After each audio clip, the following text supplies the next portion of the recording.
Hola a todos, este es el curso de Western Blot, módulo 1, Generalidades del Western Blot. En este módulo vamos a ver la lección 1.1, Historia y teoría del Western Blot, la lección 1.2, Aplicaciones del Western Blot, la lección 1.3, Etapas del Western Blot y la lección 1.4, Ventajas y desventajas frente a otros métodos. En 1979 se publican en la revista Proceedings of the National Academy of Sciences of the USA dos artículos científicos de laboratorios diferentes que describen la técnica. El primer equipo corresponde al laboratorio de Taubin y colaboradores y el segundo trabajo corresponde al equipo de Renard y colaboradores. La diferencia entre ambos trabajos reside en que el primero transfiere las proteínas desde un gel hacia un papel y el segundo lo hace hacia una membrana de nitrocelulosa. En 1981, la técnica se establece oficialmente como Western Blot a partir de un trabajo de Neil Burnett. En el panel de la izquierda observamos, en principio, un esquema del dispositivo de electrotransferencia utilizado por el equipo de Taubin. También podemos ver dos imágenes correspondientes a la inmunodetección de proteínas ribosomales de hígado de gallina, hecho a partir de una electroforesis en gel en 2 dimensiones. El panel de la derecha muestra la inmunodetección de antígenos T transfectados en células. La calle A corresponde efectivamente a células transfectadas con este antígeno y la calle B corresponde a células sin transfectar.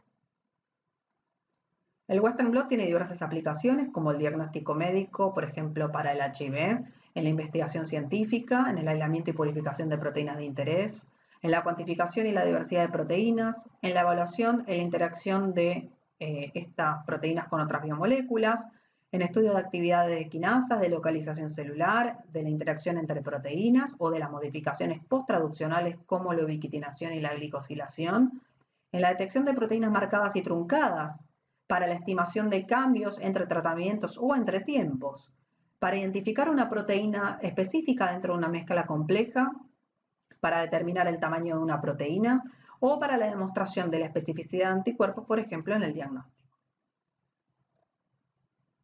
El Western Blot cuenta con varias etapas. La primera es la extracción de proteínas y la cuantificación de su concentración. La electroforesis en el gel de poliacrilamida es el paso que le sigue.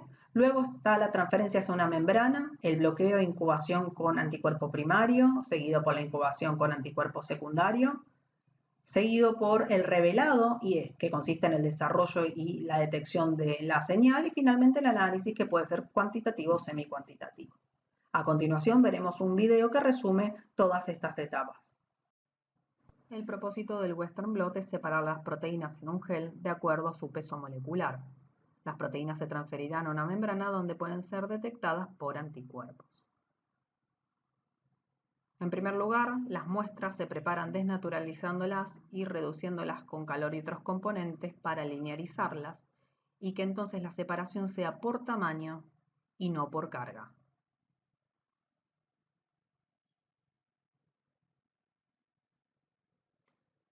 Para la electroforesis se arman los geles de poliacrilamida en una concentración determinada y se los coloca en un tanque junto con buffer de corrida o buffer de electroforesis.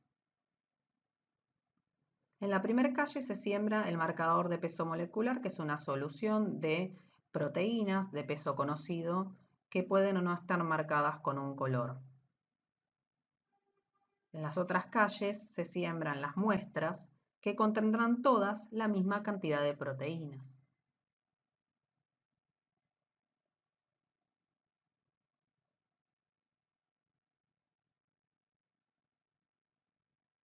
A continuación, se coloca la tapa cerrando el circuito y se ingresa el voltaje en la fuente dando inicio a la electroforesis.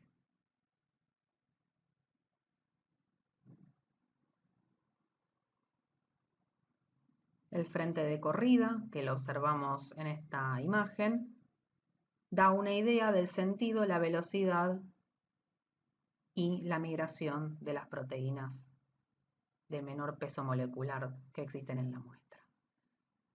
La transferencia inicia con la remoción del gel que contiene las proteínas separadas y el marcador de peso molecular del sistema de electroforesis. El gel se coloca con sumo cuidado en una bandeja con buffer de transferencia que es diferente al buffer de electroforesis.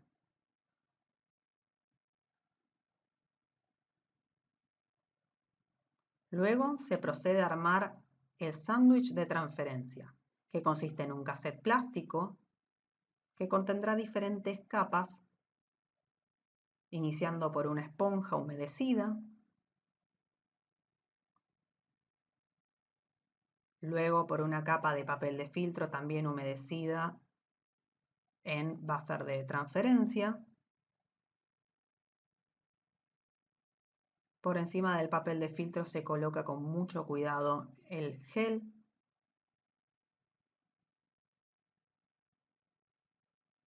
Encima del gel se coloca la membrana escogida.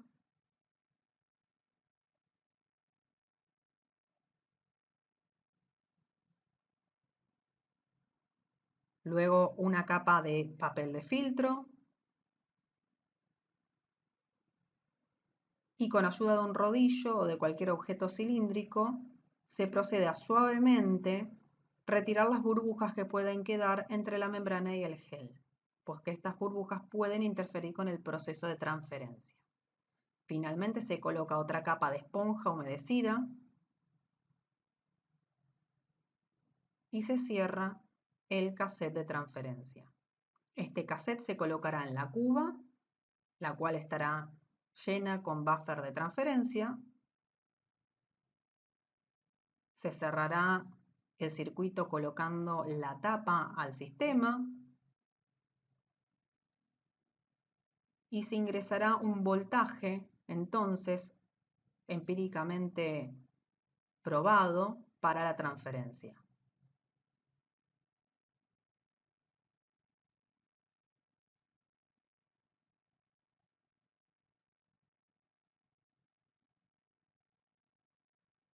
Transcurrido el tiempo de la electrotransferencia, la membrana se retira y se incubará con una sustancia de bloqueo. Esta sustancia de bloqueo abunda en proteínas y generalmente se utiliza como fuente de proteínas leche descremada al 5% o una proteína llamada BCA. Observamos en esta imagen el frente de corrida y el marcador de peso molecular separado por peso, dando cuenta de una exitosa migración y transferencia. La solución de bloqueo entonces es colocada sobre la membrana y esta membrana será incubada a un tiempo determinado, en constante agitación.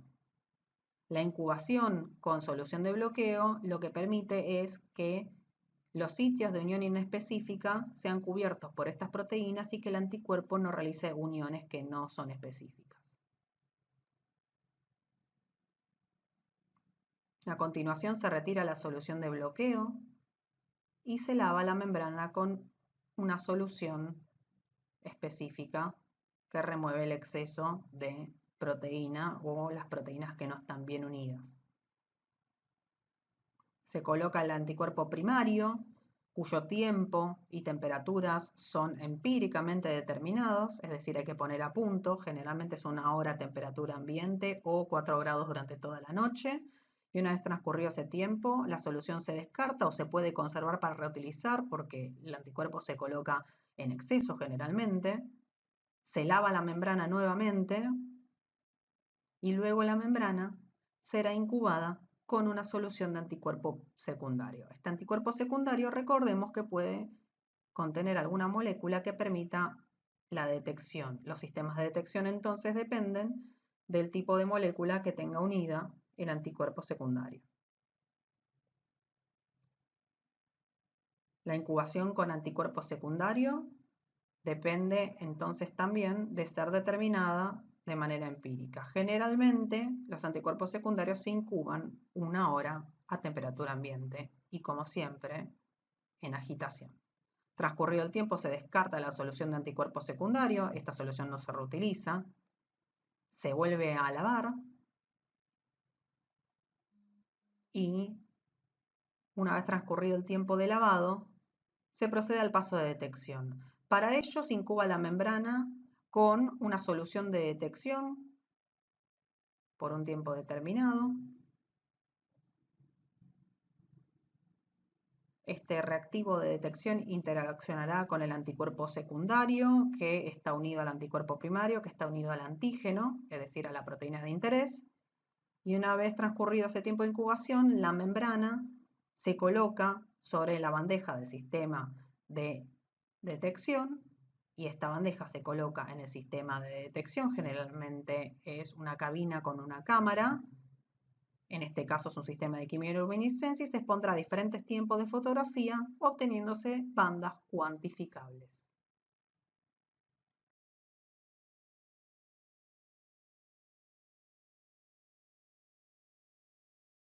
El Western blot presenta ventajas y desventajas frente a otros métodos para la inmunodetección de proteínas como el ELISA, la inmunohistoquímica y la inmunofluorescencia.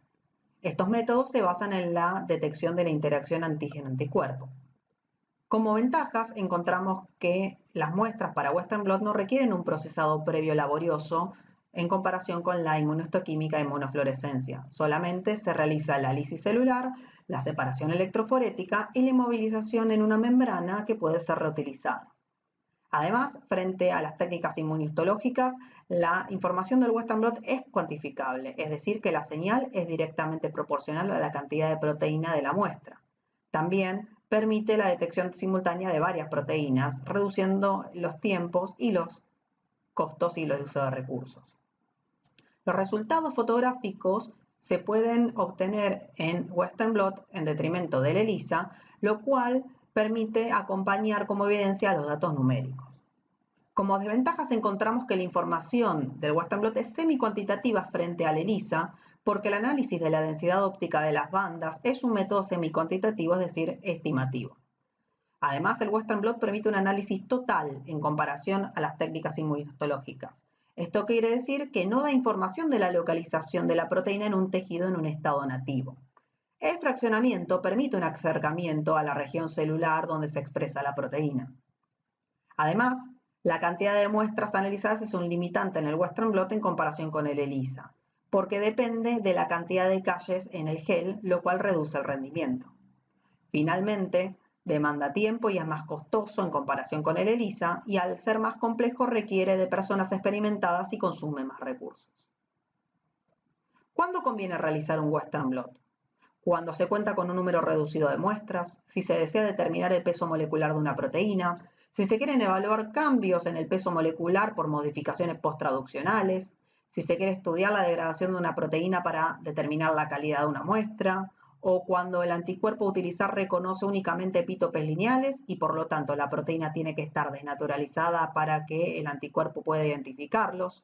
Cuando hay dudas sobre la especificidad del anticuerpo y se quiere confirmar que no va a reconocer otras bandas diferentes a las que se corresponda con el peso molecular de la proteína blanco, cuando el tiempo no es limitante o cuando se quiere estudiar varias proteínas a partir de una misma muestra. El próximo módulo es el módulo 2, preparación de las muestras.